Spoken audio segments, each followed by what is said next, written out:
Aleykümselam. Toxtalı kardeşim. Gel aytanım var, otur şu yerge.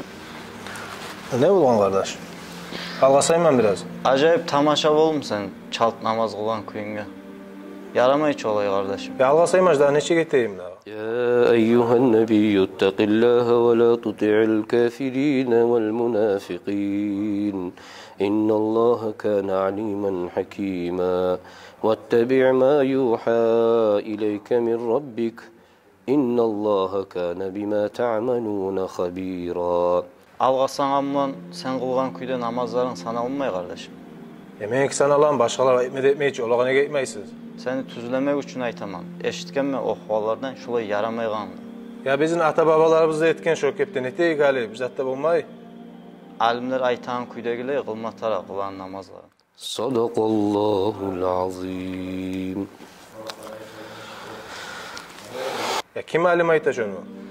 Rüali barayık şunlar bir imamlı yağına. Yürü. Gittik. Esselamu aleyküm ve rahmetullahi ve berekatuhu. Rahmetullah. Geliz kardeşler.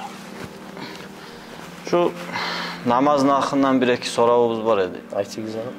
Şu kardeşimiz acayip çaltkılık koydu, bolmaz koydu namazın. Şu yerine çık bulakken. Bizim masrafta kardeşim, bu namaz ne arkaları bu. Şu arkaların ozularını arı tüzetip yürümesen namazı biz kabul bulmayız. Ali rukuğa bardık, toxtama gerek biz biraz. Turduk, toxtama gerek biz. Sücdara toxtama gerek biz. Her şulanı etmeyi süyen kepte kılıp geçsek, bizim namazı biz kabul bulmayız.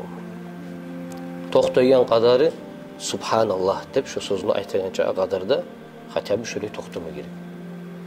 Ali biz o algasab onu namazı bizim kılmasak, namazı biz zamanı biz yok deyip aytib, algasaymen ne aytib, biz hali algasab şöyle namazı kılsak, namazın ullayanına emek olabız. Biz aytamısak, zamanım yok deyip aytamısak, o zamanını kim vergen bizge? O zamanını Allah vermegen mi bizge? Bizge zaman vergen Allah'a bizim zamanı biz yok. Böyle hakılma uylaşıp karaganda, şu kıyışmay oluyor zaten.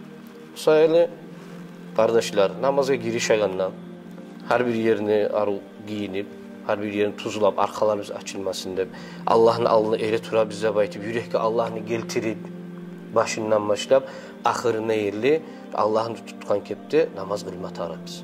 Biz bununla öyle oyna, bu zahiret gayemik, oruç çaytkalığı etip geçsek, ahirette Allah'ın alnına varken ne cevap veririz?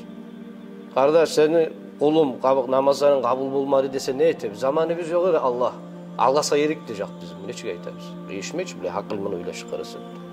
Söyle, arukette algasamay namazı kılıp, Allah'ın buyruğun tamam etip, parahat bulup, artta bizim dünya işlerimize bulunsak diyerek. Şöyle kardeşler. Ya ben her zamanla da bulay etmeyeyim kardeşim. Bir de suyuta bolup kala şöyle tez eti koyaman. Sağ Allah razı olsun şöyle anlattığına anladım. Barakallah Allah razı olsun. Allah bari bizden de razı olsun.